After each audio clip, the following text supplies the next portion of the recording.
Hello everybody. If you're in Britain and you're on the hunt for what could be your first sports car, there is one that you're almost certainly ignoring. This, the Nissan 370Z. And in today's video, I'm going to be telling you why, like Pretty Woman in that shop, that is a big, big mistake. Huge.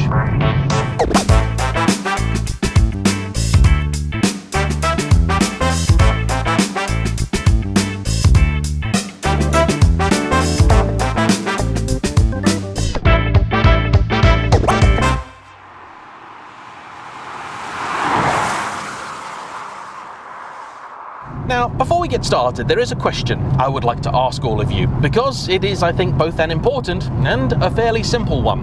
When is the last time you remember seeing a Nissan 370Z? If you're in the UK, there's a good chance the answer is quite a while ago. In fact, you might even be sat there going, oh, yeah, I don't remember actually. Now, for me, it wasn't all that long ago because it was more or less the last time that my buddy Anthony from the channel Sports and Touring turned up.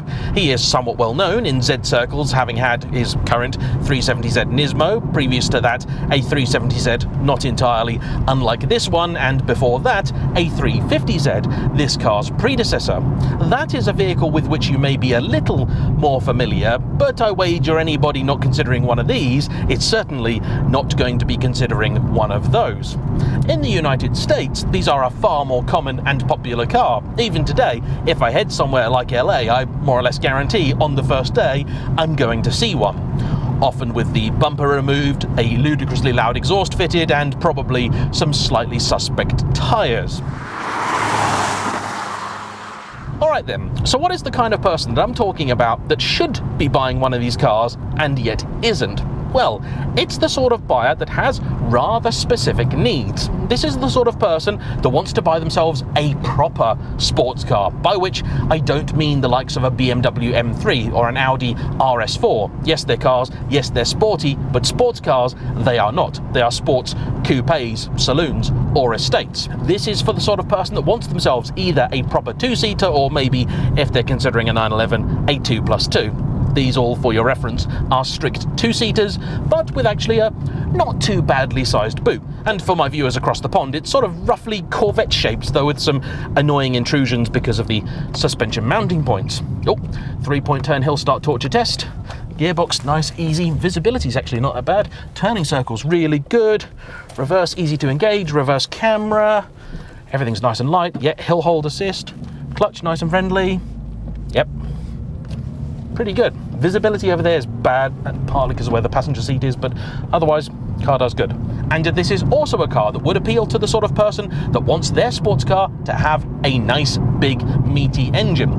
And so for that reason has discounted the likes of the Mazda MX-5. And probably also because if they did buy one of those, their friends may make some very 1970s jokes about them. For the same reason, they will have likely also discounted the BMW Z4. And at the other end of things, they may be the sort of person considering, say, a Porsche Cayman, but they cannot afford one of the newer ones with a 6-cylinder.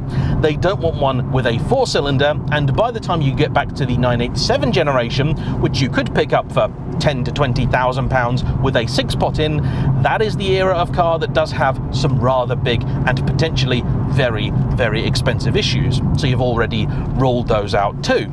The new Supra might also appeal, but it's perhaps just a little bit too German and also too expensive. And once you've gone through that entire thought process, almost all of which I think is perfectly reasonable, with the sole exception of not buying a car because your friends will judge you, and in that case I think you need better friends, you realise there aren't actually all that many cars to choose from, particularly if you also want to make sure what you have is a proper old school meat and potatoes front-engined rear wheel drive affair with a manual gearbox in the middle. If you've got less than £25,000 to spend here in Britain, your choices are somewhat limited.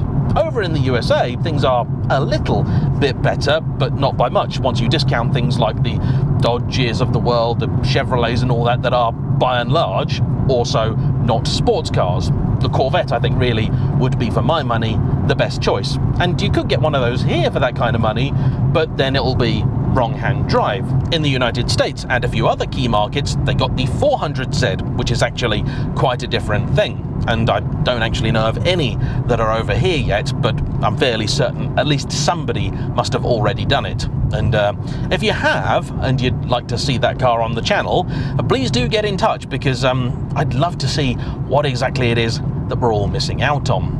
But enough of that doom and gloom. Right here, right now, you can get yourself into a Nissan 370Z from as little as £10,000. So, if you do, what are you letting yourself in for? On paper, this is a car that does a huge amount right. Up front, you have a naturally aspirated 3.7 litre V6 engine, the VQ37VHR. It makes just over 330 horsepower, has a red line of 7,500 RPM. In fact, the HR in the engine's code stands for high rev, and that was introduced halfway through the 350's production run. Torque is 270 pounds-feet, that's just over 360 Newton-meters. The construction features extensive use of aluminium, particularly for the front end, where the entire subframe and engine cradle are lightweight aluminium or alloy. Although unfortunately the car is still a little bit chunky, weighing in at just over 1,550 kilos, but compared with many of today's sports cars, that's actually not all that bad. Elsewhere in the world, they came with the option of a 7-speed torque converter automatic, but here in Europe, they were available explicitly with this 6-speed manual gearbox, which is actually an absolute delight. The 370 was also notable for being one of the first cars to introduce automatic rev matching, which you can enable or disable by pressing this little S mode button down here. And it actually works quite well.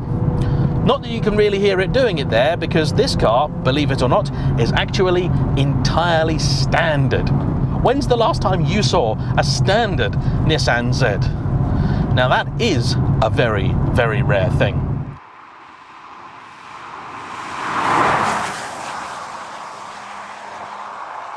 Other technical highlights include the fact you have double wishbone suspension at the front, a multi-link setup at the rear, and there are a lot of people that don't realise just how different the 370Z is compared to the older 350Z. In terms of dimensions, this car is a few inches shorter overall and has a wheelbase 4 inches shorter. That's huge. The car is also wider in terms of both body and track, and marginally lower too, giving it overall more aggressive, more sporty proportions. The styling is quite different too, the older car being, I suppose you might call it, somewhat classic, a little bit more square-jawed, and this has a little bit more flourish about it, so a touch more feminine. I really like it. It has aged spectacularly well. The interior really is the biggest giveaway that this is now actually a fairly old model, having been introduced at the end of 2008. This one is a 2019, and from in here you can sense the fact it was by then a 10-year-old car. It actually went on for another couple of years before here in Europe it was sadly discontinued with no direct successor. And I believe the reason for the canning of the model line was the rather predictable emissions. It's a sad state of affairs really, but well, simply put, Nissan did the maths and said, well, sorry everybody, it's just not worth it for us. In fact, I think we might have now arrived at a point where the real concern that manufacturers have isn't that we won't buy one of these cars, but more that we will. And if it were that popular, it would screw up all of their numbers. Everybody now has to hit targets of certain percentages of their sales being made up of zero emissions vehicles, otherwise there's big fines to pay. And a lot of companies are really struggling.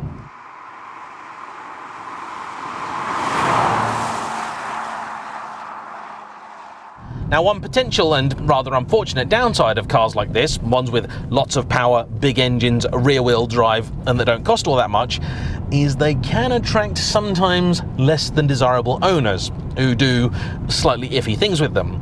And so for that reason, if you are thinking of buying yourself a Nissan Z car, make sure to use CarVertical, the super-powered super search that will cross-reference a number of different databases to tell you whether this car was at some point pulled out of a hedge because little Johnny wasn't quite the drift star he thought he was, if for some strange reason it was used as a taxi, or more likely involved in a fire, stolen, or just about anything else rather important. Even better, for 20% off, don't forget to use my discount code JayEmm. Other downsides, fuel economy is not stellar. The car's been averaging just over 22 the gallon. Tax can be a big one too, many of these being in the over £700 a year bracket, although I personally think that actually we probably shouldn't moan about that too much, because in Britain we actually have it fairly easy, and generally speaking they're pretty good ownership propositions. If you want a party piece, you can always show people your fully adjustable steering column where everything moves together. As you can probably tell, the weather today is not really helping. In fact, the last time I drove a regular Nissan 370Z, it was even worse, because I travelled all the way to the very south coast of Britain to be met by snow. And these cars don't do so well in icy, snowy conditions. I haven't yet been able to confirm whether this does or doesn't have a limited slip differential.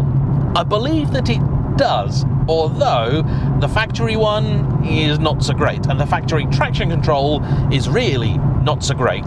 But I am going to be leaving it on today because I have been warned these cars can be a little bit snappy when the conditions aren't great. Happily, this car has just had a fresh set of rubber fitted to it, which means that I can actually still somewhat enjoy myself. And in fact, in spite of the inclement weather, I am enjoying myself.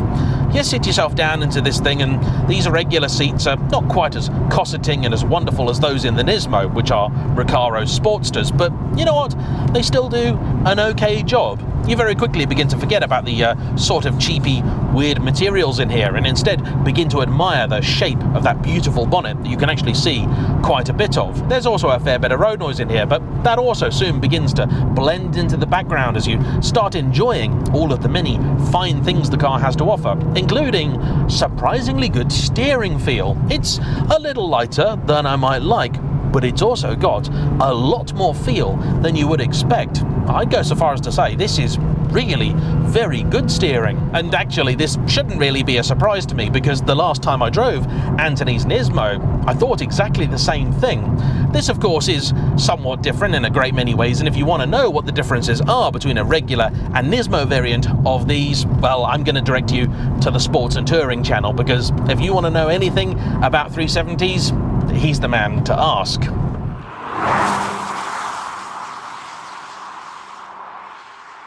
Being naturally aspirated, the engine also responds beautifully. It's very linear too, and this is quite helpful because at low RPM there isn't masses of torque to overwhelm the chassis, and it means that actually you can make pretty decent progress on a day like today. The turn-in is also really nice and keen. The steering rack a little bit quicker than you might expect. You can feel the geometry's also been set up in a relatively aggressive manner. And this is a wonderful car to steer. I think I'd go so far as to say that anybody that just thinks a Cayman is going to be automatically better, though you are correct, not by the margin that you think. Turning circle, yeah, that's really, really good. Let's, for science, test that grip, shall we? Traction control is on, first gear.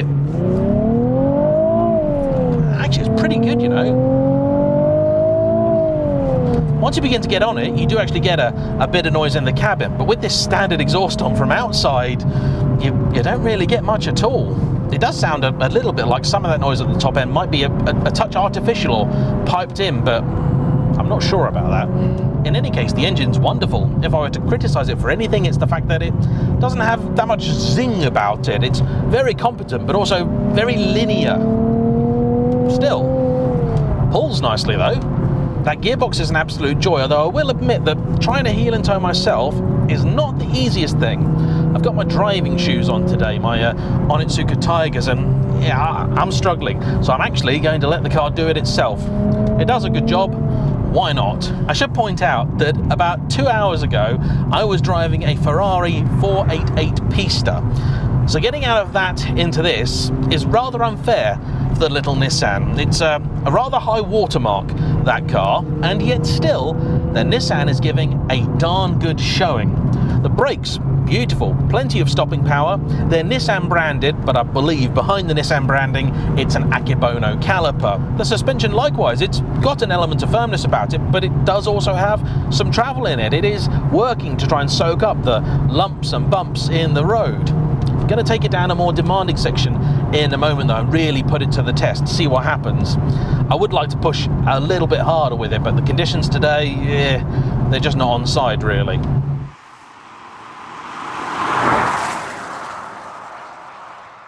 And you know what, honestly, I'm currently sat here thinking there must be so many people out there desperately trying to persuade themselves that they need a 987 generation Porsche Cayman, which is, by the way, a fantastic car, and I would absolutely have one, but they got those engine issues, and I'm not saying these are problem-free, far from it. They can have big problems.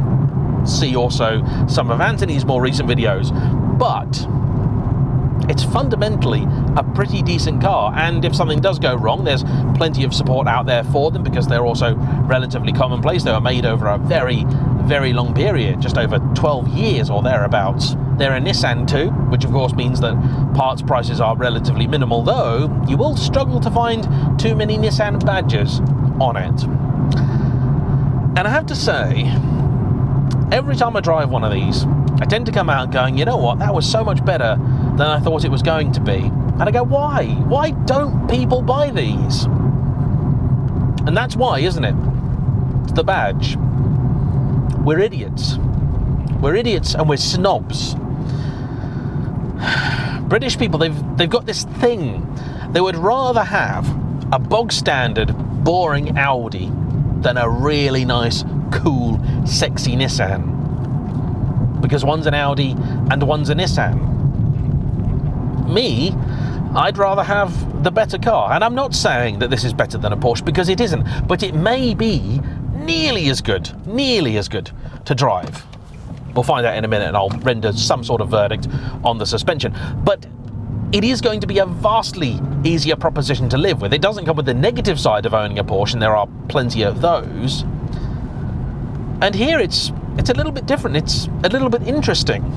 If you want it to be weird, I suppose you could put a fair lady badge on it, which I think is how they were sold over in Japan. The irony, of course, also being that Japanese metal is the stuff currently seeing the most radical price rises across the board, with people paying ever more ludicrous sums for old Nissans, and yet when it comes to the new ones, no one's really interested. £10,000 to get yourself into an early one of these. Now, this is a very late example. The car was facelifted in 2013, but okay, let's then call it £20,000, £25,000 even. And really, for that money, you could get yourself into a Nismo or something like that. And these are great cars.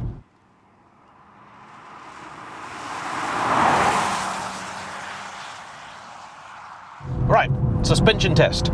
Nissan 370Z, show me what you got. Compliance, yeah, good.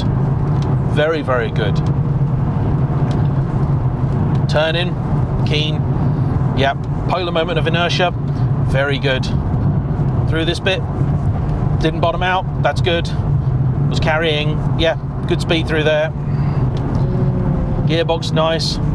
Grip levels, yeah, they're okay. I'm not pushing it. There's a van oncoming. I don't want to wash wide or oversteer there. That'll be a really bad day for everybody. But you know what? I'm probably being overly cautious with this thing. This is a cracking car. A really fabulous machine. And at this money, you want a sports car? Don't want a Porsche, don't want a BMW, don't want a GT86? Get a 370Z. Done. And I couldn't end this review, my friend Anthony would never forgive me if I didn't say it does need an exhaust. It just does. And I know Matt, the owner, believes that too. And in fact, this is his second Z car. It joins a 350Z, which was actually the one I'd initially asked to drive, but it's currently off the road temporarily, and is sat on 180,000 miles, 150,000 of which he did himself, because he daily drives it. And this is definitely a case where I'm going to say, yes, you can daily drive one of these. Easy. Nissan 370Z, thumbs up. Thanks everybody for watching. Thanks to Matt for bringing this car out. Don't forget to hit the like button, comment down below, tell me what rival to this I have been missing and forgetting myself, and I'll see you for the next one. Bye-bye.